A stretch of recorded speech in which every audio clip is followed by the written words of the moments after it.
président de la coalition Benno Bokk Yakaar, qui, en rapport avec les leaders de toute la majorité présidentielle, ont placé en moi une confiance pour me désigner pour présider le groupe parlementaire Benno Bokk Yakaar, groupe de la majorité présidentielle. Je voudrais le remercier. Je voudrais remercier aussi mes collègues qui ont accepté cette proposition pour me porter à la tête du groupe Benno Bokk Yakaar. Et remercier aussi toutes les personnes qui ont bien voulu prier pour que cela puisse arriver. En tout cas, je ferai de mon mieux pour mériter cette confiance placée en ma personne, parce que je ne suis pas le plus méritant, je ne suis pas le plus instruit, je ne suis pas le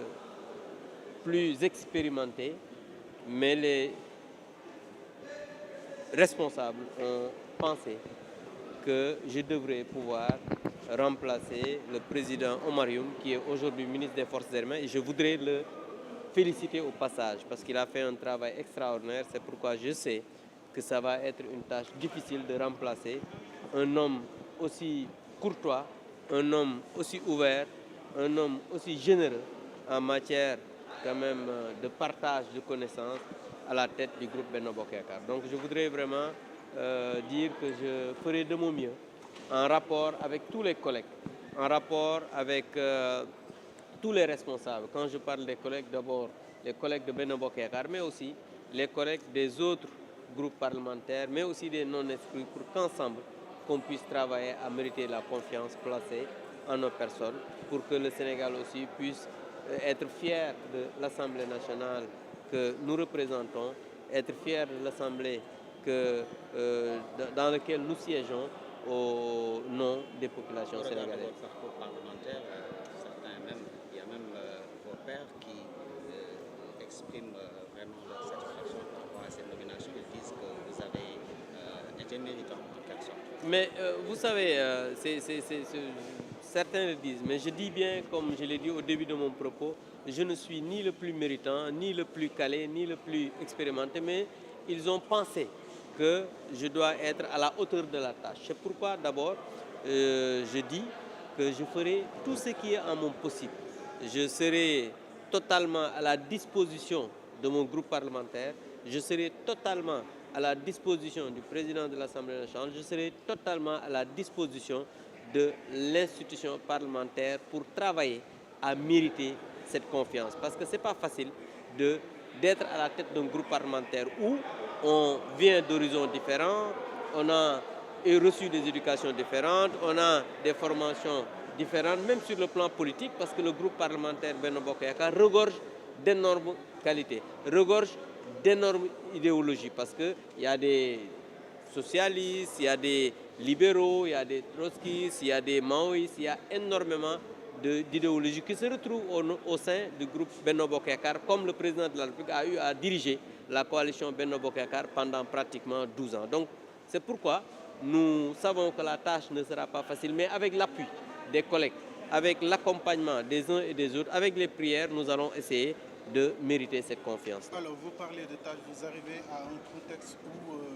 l'opposition s'est effritée. Est-ce une division que vous pourrez donc utiliser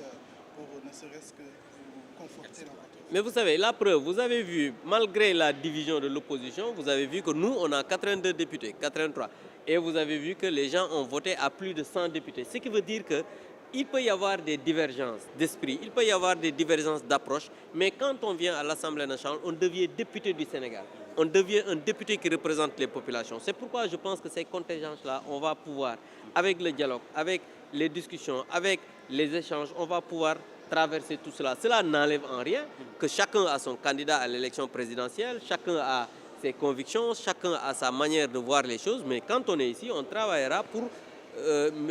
mériter la confiance que les Sénégalais ont placée en nous. Donc voilà ce que je peux dire par rapport à cette question. On va échanger, on va toujours... Parce que l'Assemblée nationale est le dialogue est le lieu par excellence du dialogue politique, du dialogue démocratique. Donc on continuera à échanger comme nos prédécesseurs, nos toujours fait pour essayer de trouver des compromis dynamiques pour l'intérêt du Sénégal et des Sénégalais. waaw li nga xam ne moom laay wax rek mooy di sant yàlla d'abord ci bi mu ñu mayee ñu fekkee ouverture session unique bi di tàmbali di sant président de la République son excellence Macky Sall bi nga xam ne moom mooy président coalition Benno Bokk Yaakaar nga xam ne moom ak leader yi nga xam ne moom la bokkal Benno Bokk Yaakaar am nañ confiance ci sama personne ba désigné ma pour ma diriger groupe parlementaire de la majorité Benno Bokk Yaakaar te loolu di ci sant aussi sama ay collègues parce que jàpp naa ne bu fekkoon dañu ma proposé sama collègues yi nanguwuñ ko aussi jàpp naa ne loolu du mën a antu donc vraiment damay sant le président de la République di sant leader u Benno Bokk Yaakaar yëpp mais aussi di sant samay collègues députés yi nga xamante ni ñoom laa bokkal groupe bi di wax rek ne